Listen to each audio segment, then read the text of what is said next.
Ibu bapak, rekan-rekan muda dan adik-adikku yang terkasih dalam Kristus, bersama saya Romo Raffi Uran CSSR dalam renungan hari Kamis 7 September 2023. Mari kita bersama-sama mendengarkan bacaan yang diambil dari Injil Lukas bab 5 ayat 1 sampai 11.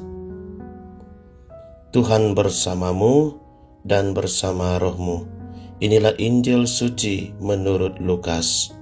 Dimuliakanlah Tuhan.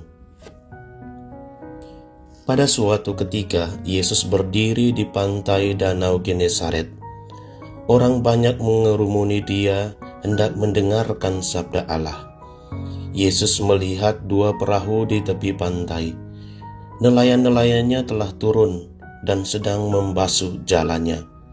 Ia naik ke dalam salah satu perahu itu, yaitu perahu Simon, dan menyuruh dia supaya menolakkan perahu itu sedikit jauh dari pantai. Lalu Yesus duduk dan mengajar orang banyak dari atas perahu. Selesai berbicara, ia berkata kepada Simon, "Bertolaklah ke tempat yang dalam dan tebarkanlah jalamu untuk menangkap ikan." Simon menjawab, "Guru, telah sepanjang malam kami bekerja keras dan kami tidak menangkap apa-apa. Tetapi atas perintahmu, aku akan menebarkan jala juga." Dan setelah mereka melakukannya, mereka menangkap ikan dalam jumlah besar, sehingga jala mereka mulai koyak. Lalu mereka memberi isyarat kepada teman-temannya di perahu yang lain, supaya mereka datang membantu. Maka mereka itu datang, lalu mengisi kedua perahu itu dengan ikan hingga hampir tenggelam. Melihat hal itu, Simon tersungkur di depan Yesus dan berkata, "Tuhan, tinggalkanlah aku, karena aku ini orang berdosa." Sebab Simon dan teman-temannya takjub karena banyaknya ikan yang mereka tangkap. Demikian juga Yakobus dan Yohanes, anak-anak Zebedeus, yang menjadi teman Simon. Yesus lalu berkata kepada Simon, "Jangan takut, mulai sekarang engkau akan menjala manusia." Dan sesudah menghela perahu-perahunya ke darat, mereka lalu meninggalkan segala sesuatu dan mengikuti Yesus. Demikianlah sabda Tuhan, terpujilah Kristus. Ibu bapak, rekan-rekan muda dan adik-adikku yang terkasih dalam Kristus. Dia adalah seorang pemimpin yang merakyat. Dia adalah seorang pemimpin yang dekat dengan masyarakat. Itu adalah kalimat-kalimat yang sering ditujukan kepada para pemimpin pemerintah yang sering mengadakan belusukan dan bergaul dengan masyarakat kecil. Pemimpin yang sering belusukan ini tentu akan lebih disayangi dan dikagumi oleh masyarakat, karena mereka berani turun, melihat dan merasakan secara langsung apa yang dialami masyarakatnya. Dalam bacaan Injil hari ini, kita mendengar kisah tentang Yesus mengajar orang banyak dari atas perahu.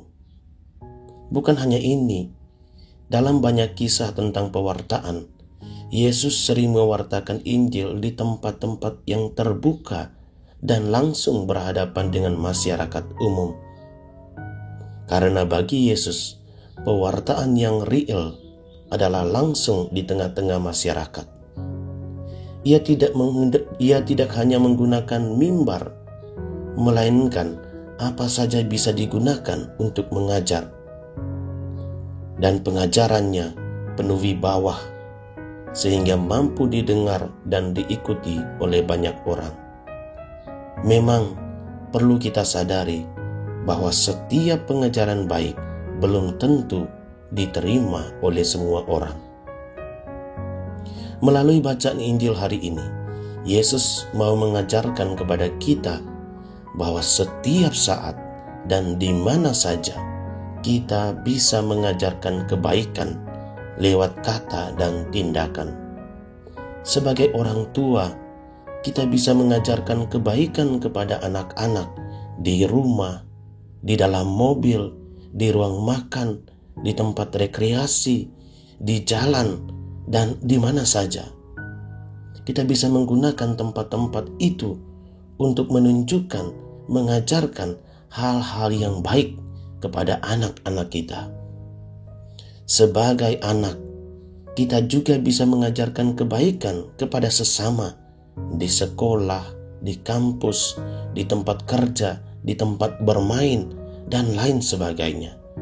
Semua tempat, waktu bisa digunakan sebagai kesempatan untuk mengajarkan kebaikan. Karena dengan demikian, apa yang dikatakan dalam bacaan pertama hari ini dari surat Rasul Paulus kepada jemaat di Kolose yang berbunyi, hidupmu akan layak di hadapannya dan berkenan di hatinya dalam segala hal. Kalian akan menghasilkan buah dalam segala pekerjaan baik dan bertumbuh di dalam pengetahuan benar tentang Allah. Kalimat ini akan tepat bagi kita apabila kapan saja dan di mana saja kita berani dan mau melakukan kebaikan. Oleh karena itu, ibu bapak, rekan-rekan muda dan adik-adikku yang terkasih dalam Kristus, marilah kita berjuang bersama-sama, kita berusaha bersama-sama untuk selalu mengajarkan kebaikan kepada sesama kita, kapan dan di mana saja kita berada. Bukan justru sebaliknya, di mana dan kapan saja kita dapat melakukan kejahatan dan dosa. Amin. Tuhan memberkati kita semua. Dalam nama Bapa dan Putra dan Roh Kudus. Amin.